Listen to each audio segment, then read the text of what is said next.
కృష్ణ సత్య ఇద్దరు భార్యాభర్తలు. ఇద్దరిది చాలా అన్యోన్యమైన దాంపత్యం. వారికి ఇద్దరు పిల్లలు, పాప బాబు. పిల్లలు పుట్టిన చాలా సంవత్సరాల వరకు సత్య ఆరోగ్యపరంగా బాగుండేది. కానీ కొన్నాళ్ళకు ఏమైందో తెలియదు. కళ్ళు పూర్తిగా కనిపించక ఇబ్బంది పడేది. సత్య ఉద్యోగస్తురాలు. భర్త కృష్ణ సాఫ్ట్వేర్ ఎంప్లాయీ. జీవితం చాలా హ్యాపీగా సాగిపోతున్న తరుణం అనుకోకుండా సత్యకి ఆరోగ్య సమస్య తలెత్తడంతో తలడిల్లిపోయింది. సిటీలో ఉన్న పెద్ద పెద్ద హాస్పిటల్స్ చుట్టూ తిరిగింది.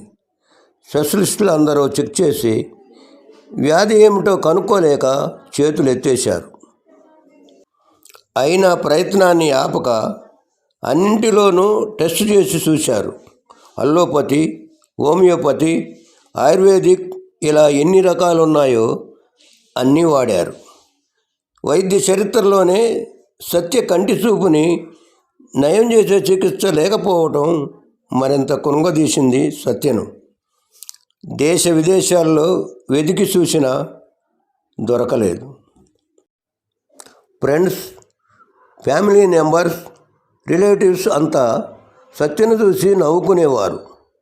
దాన్ని అసలు తట్టుకోలేక ఉద్యోగాన్ని వదిలేసింది. సత్య ఇంట్లోనే ఉంటూ ఆన్లైన్లో తన వర్క్కి సంబంధించిన బిజినెస్ స్టార్ట్ చేసింది. అంచెలంచెలుగా ఎదిగి ఎంతోమందికి ఆదర్శప్రాయమై ఎంతోమంది తనలాంటి వాళ్ళకి ఉపాధి కల్పించింది. తన భర్త కృష్ణ సత్యకు ఎంతగానో అండగా నిలిచి అడుగడుగునా తన వెంటే నడిచి సత్యని ముందుకు నడిపించాడు. చదువు, డబ్బు, అందం, ఆస్తి, హోదా అన్నిటిలో తక్కువ లేని తనకు దేవుడు ఎందుకు ఇంత చిన్నచూపు చూశాడో అర్థం కాక ఏడ్చుకునేది సత్య. కళ్ళు లేకపోతే జీవితమే లేదు అనుకొని డిప్రెషన్లోనికి వెళ్ళిపోయింది. పిల్లలు ఇద్దరు తల్లిని కంటికి రెప్పలా కాపాడుకుంటున్నారు. దేవుడు చేసిన మార్గమో మరేదో తెలియదు కానీ ఆస్ట్రేలియాలో సత్యకంటి వ్యాధికి మందును కనుగొన్నారు అని తెలిసిన కృష్ణ రెండవ ఆలస్యం లేకుండా అక్కడికి తీసుకొని వెళ్ళి సత్యకే ఆపరేషన్ చేయించాడు. ఏ దేవుని ఆశీర్వాద బలమో సత్యకు చూపు వచ్చింది. ఇంతకుముందు తనను ఎగతాళి చేసి ఎక్కిరించిన వారే ఇప్పుడు మాట్లాడాలని ప్రయత్నించేసరికి సత్యకి ఆశ్చర్యం వేసింది. ఇప్పటికీ ఒక్క విషయమే అర్థం కావటం లేదు. ఎదుటివారిని తక్కువ చేసి మాట్లాడి హింసించే వారికి చూపు లేదా కళ్ళుండి?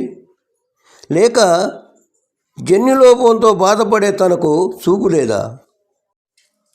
అన్ని అవయవాలు పనిచేసిన వక్రబుద్ధితో చూసేవారే నిజమైన అంధులు. వీలైతే అంగవైకల్యం ఉన్న వారి పట్ల జాలి చూపండి. వాళ్ళను కూడా మనుషులుగా గుర్తించండి, ఏలను చేయకండి.